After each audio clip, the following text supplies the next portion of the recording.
Hey, greetings, everyone. Lieutenant Colonel Alan West, Senior Fellow at the Media Research Center. Of course, right now, everyone's mind is still on the COVID-19 pandemic issue. I don't call it a crisis anymore because I think we're beyond that crisis. The real crisis we need to confront right now is the fact that we have 26 million Americans that are unemployed. Here in the great state of Texas, we have about 1.7 million Texans out of a state of about 29 million who are unemployed. And sadly, we've lost 648 Texans. But I think that the real crisis we have to look at is getting Americans back to work, or else we're going to have a greater economic issue to deal with than the COVID-19. And if you haven't been paying attention, there's some real interesting statistics and some issues that are coming out about how we are counting and accounting for individuals with COVID-19 deaths. I just want to be clear in terms of the definition of people dying of COVID. So the case definition is very simplistic. It means at the time of death, it was a COVID positive diagnosis. So that means that if you were in hospice and had already been given, a few weeks to live, and then you also were found to have COVID, that would be counted as a COVID death. It means that even if you died of a clear alternate cause, but you had COVID at the same time, it's still listed as a COVID death. But I wanted to talk to you about another virus, a virus that has been around for quite some time, a virus that has, been part of the Democrat Party for a very long time, much more of its own existence. And that's the hypocrisy when it comes to race and the Democrat Party. We continue to hear the folks in the Democrat Party talk about how Donald Trump is such a racist. If you ever mention the name President Donald Trump to someone on certain news outlets, being it a CNN, MSNBC, or any of those liberal progressive media outlets, the first thing they're going to come out and talk about, he's racist. As a matter of fact, everything that they're saying about the people that are going out and protesting and rallies about getting back to work, they are even calling them racist. I think it's really interesting is how these protests have started after all of the headlines the last week or so about the disproportionate effect the virus is having in communities of color. And so when I look at these protests, what I see are a bunch of white people essentially saying, oh, it's affecting those people, so why do I have to change my life for them? Well, we know that COVID-19 affects a couple of different demographics. First of all, elderly, and then those people that suffer from some pre-existing medical conditions, underlying conditions, such as obesity, hypertension, diabetes, and heart disease. And some of those health ailments do have a preeminent spot in the Black community. But they're in these urban centers where we have seen for the past 5 to 6 decades Democrat Party control. But just this past week, we saw something that should really disturb us. Representative Karen Whitsitt, a state representative from Michigan, she had the COVID-19 virus, and she decided to take the hydroxychloroquine protocol that had been recommended by President Trump.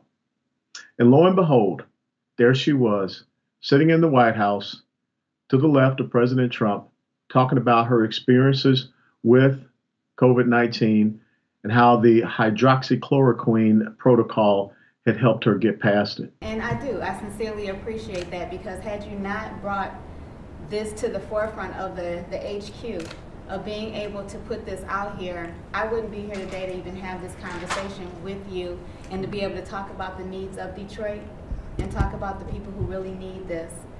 And they need help, and right. You're here to address that, and I sincerely appreciate that from the both of you, from the bottom of my heart, and from the people of my city. She sat down, a Black woman, a Democrat, and had a conversation with the President of the United States of America, the guy that the left calls racist. And they just talked about what she had faced. She told her story, and she was complimentary of President Donald J. Trump. And what did she get? What was her reward? Well, the Democrats in the state of Michigan said that they're going to vote to censure her, all because a Black woman who had the COVID-19 virus sat down with the President of the United States of America and had a civil conversation talking about her experience and how the hydroxychloroquine protocol helped her overcome that virus. As a matter of fact, I want to read you the quote from the Democrat State Party Chairman, Jonathan Kinloch. He said this: "At the end of the day, we have political systems, we have political parties, and political parties exist for a reason." This is the killer quote. "They do not belong to themselves. They belong to the members and precinct delegates of the Democrat Party," Mr. Kinloch said. They, well, being us old colored folks. They, being State Representative Karen Whitsitt.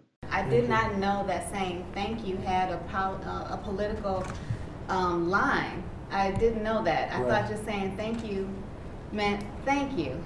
See, this mentality that the Democrat Party has when it comes to the black electorate is that they still own us.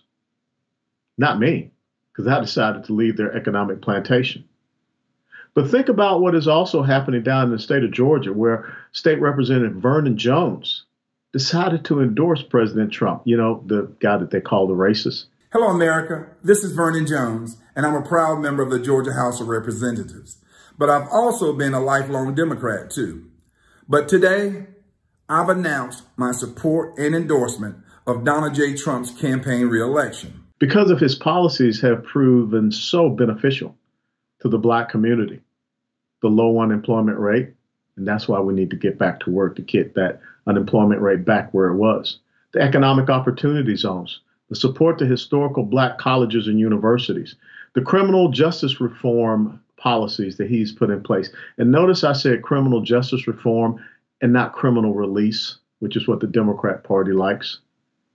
And then, of course, we know that President Trump has just been true to his word. But think about the opportunity scholarship that President Trump granted to a 9-year-old girl from Philadelphia, inner city, there with her single mom at the last State of the Union address. But, I have some good news for you, because I am pleased to inform you that your long wait is over. I can proudly announce tonight that an opportunity scholarship has become available. It's going to you, and you will soon be heading to the school of your choice. Just put that in perspective to the quote-unquote first black president, Barack Hussein Obama, who canceled the D.C. school voucher program for deserving minority kids. Who's the real racist there? See, the problem, the virus of the Democrat Party, is that they have always been the party of slavery, segregation, Jim Crow, racism, lynchings, and they were the party that created the first American terrorist organization, the Ku Klux Klan. See, when you hear the Democrats talk about how we must have mail-in ballot voting and all of these things about voter suppression, they are the experts in voter suppression, because the Ku Klux Klan existed for one reason: to suppress the vote of black citizens. I should know. My mom and dad grew up down south in South Georgia. See, the Ku Klux Klan was all about threats, intimidation, and coercion. No different from what Mr. Jonathan Kinloch said when he said they do not belong to themselves. They belong to the members and precinct delegates of the Democrat Party.